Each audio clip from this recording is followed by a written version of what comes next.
very well. I think at least even I could understand. I mean, because when during the practice I was myself getting confused. So the presentation is open for any comments or discussion.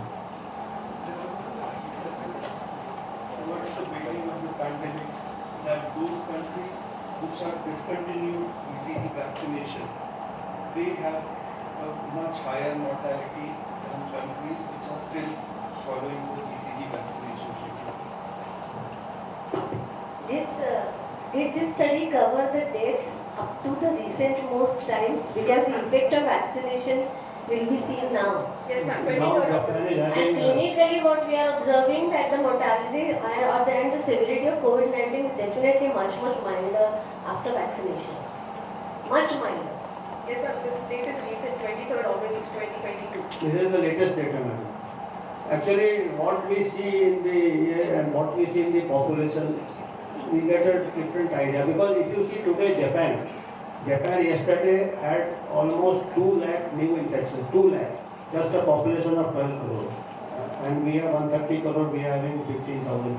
And Japan had deaths, 198 deaths yesterday. We had just 30-40 deaths. And Japan was doing better than us before the vaccine rollout. We have been following since 2 years throughout. We have got a lot of data. The question regarding your BCG, BCG doesn't prevent against tuberculosis. जो आदमी अपना काम नहीं करता दूसरे का काम कैसे करेगा? I mean it's something like a government servant.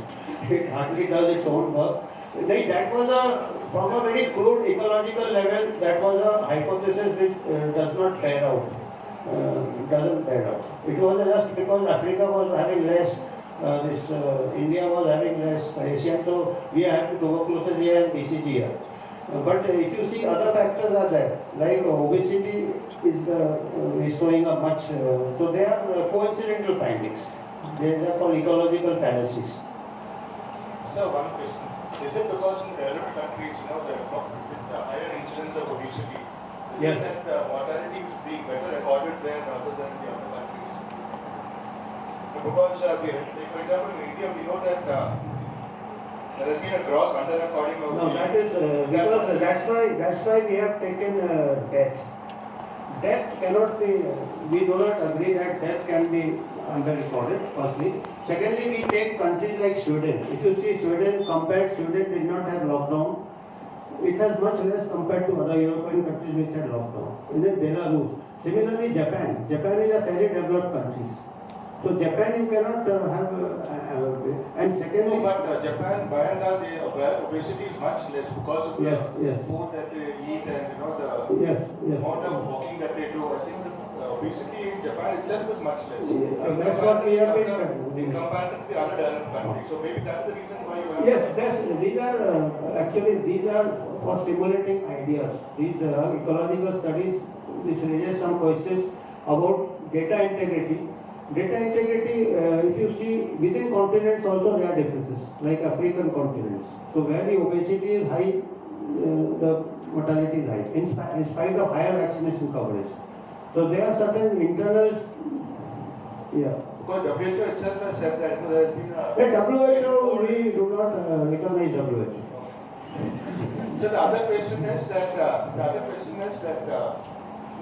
this vaccination contributing to the mortality. I mean, because you're saying that after the rollout of vaccination. I am not showing anything. I am just showing the data. I don't want to get into controversies and call them anti-vaxxer. Kakrani sir has already called me many times. I don't agree. Either you always promote facts about against the vaccine. No. I just present the data. I just present the data, sir. This I have been presenting since 1 year and asking questions. I am not getting good answers. Anyway. The population dying in Europe, America, and England, elderly population is dying, so numbers are higher. Yeah. We do not have such type of population. We hardly have people. That we brought out.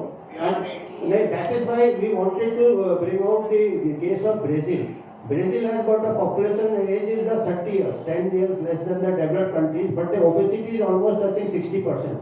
And Brazil mortality is much higher than the European countries. So they have obesity. Obesity is one thing. Agreed.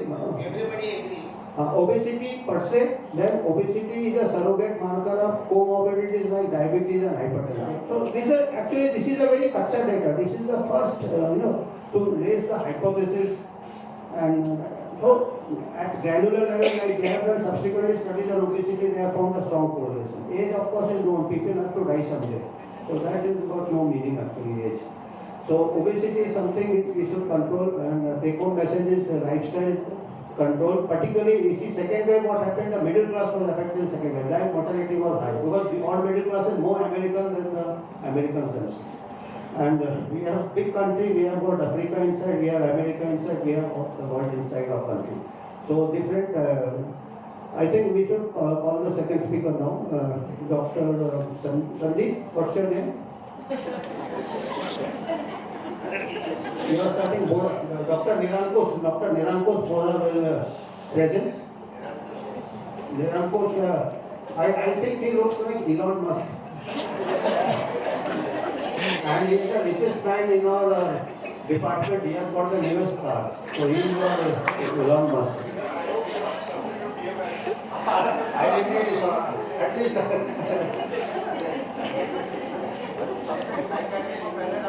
He over. Good evening, everyone. I'm Dr. Nirankush. The title for today's presentation is Adverse Impact of Lockdown on Substance Abuse, a case study in the community. So I'll be taking you back to 1848.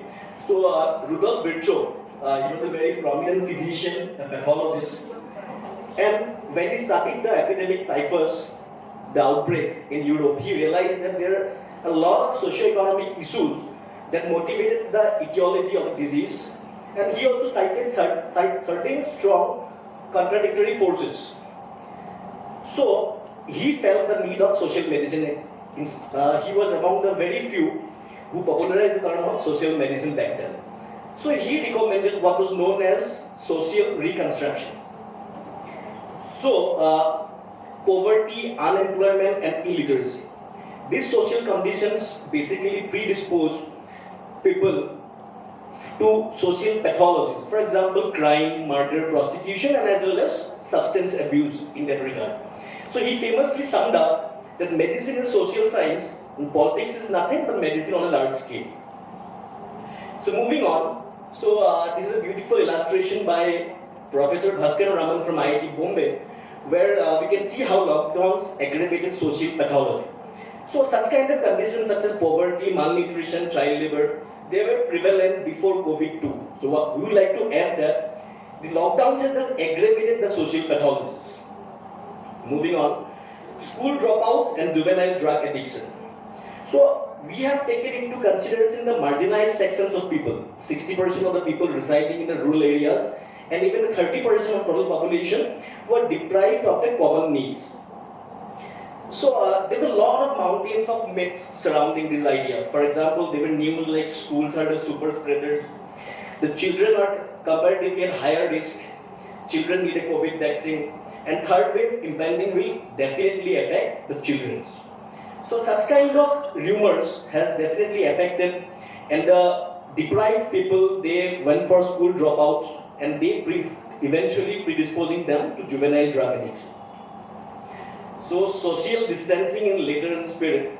So this is how I think social distancing has definitely favored the rich, because the rich got richer and the poor got poorer. So we went out into the community, the urban slum in the vicinity of this college. We interviewed almost 11 people, or rather substance abusers. So in a nutshell, we derived these points. We have seen that over time, the age of initiation in respect to alcohol or other substances has decreased, while the frequency and quantity has definitely increased. On one instance, we have seen how a 36-year-old alcoholic had an impressive criminal record, having in and out of jail for 25 times, and he admitted to perjury for income practices. A few suffered from liver failure manifested by ascites, and some had bouts of pancreatitis. So while I was there interviewing the people, I can feel a sense of guilt in some, and then there is a sense of pride too in some, when they were asked about the condition. They even mentioned in their locality there were other abusers right from the age of between the age of 10 to 15 years, and ultimately they have landed their family in some kind of financial crisis because of this habit of theirs. And not to forget that during the disruption of health services during the COVID-19, their substance abusers were undergoing treatment. So there was a problem there also. They couldn't continue their treatment, and when they went back, in order to cope up with the psychological stress, they started abusing drugs again. So then, this is the eternal ethical dilemma, and it will be taken by my friend Dr. Sandeep henceforth. Thank you.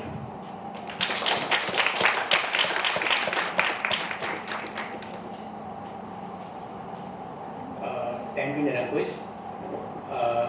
This is the eternal ethical dilemma, that it is an eternal, that it is there now and it will continue so, because anything that comes newly, it gives a lot of doubts which steps you have to take, because each step you have to take have its own benefits and disadvantages, and it left us in a doubt which step could be better, and there will be a lot of discussions regarding this. And this is the dilemma regarding corona, and because we haven't seen this last big pandemic we have seen in the 1918 because of Spanish flu, but as it is arrived, there is a lot of dilemma whether we have to just give a focus to the treating the patients, or we have to consider the various other factors, because we are already living among various kinds of diseases, and there are poverty is there, malnutrition is there, and with the whatever the steps we have taken, they have its own consequences. They have the economic losses, unemployment, poverty, malnutrition, and the lack of access to the other healthcare services. So solely focusing our healthcare resources onto the single disease entity, which has a fatality rate as much as 0.2%. So it hampers the treatment care towards the other diseases. As we have seen before, there has been increased prevalence of these mental disorders during this pandemic, and also the suicides and substance abuse, unemployment, and increased rates of poverty, malnutrition. Whatever the steps we have taken have been taken solely in a single problem, leaving other existing problems, so that it has its own toll on the health on the broad scale. And these are the take-home messages. And that's been 200 years ago regarding epidemic typhus in the Europe. The WHO has concluded just treating a patient as a single entity doesn't sufficient to prevent the further epidemics.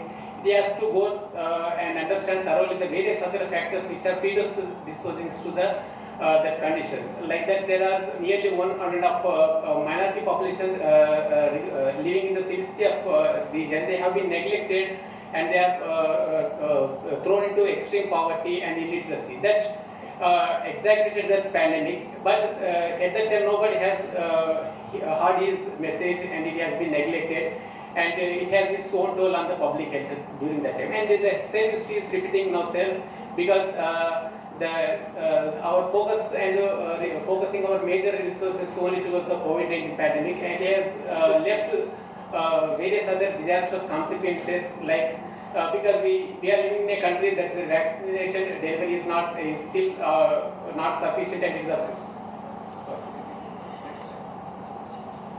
next please. This is the COVID-19. It looks like a chess game. Are we seeing all the pieces and their combinations on the board? While the clinician sees only one piece at a time, the epidemiologist sees all the pieces and the combinations, which is essential to tackle the public health problems. And this is the difference when we are observing at the public health on a larger scale, not looking at the single problem, considering various other factors. So, Sandeep, the case is now open for discussion. Any points?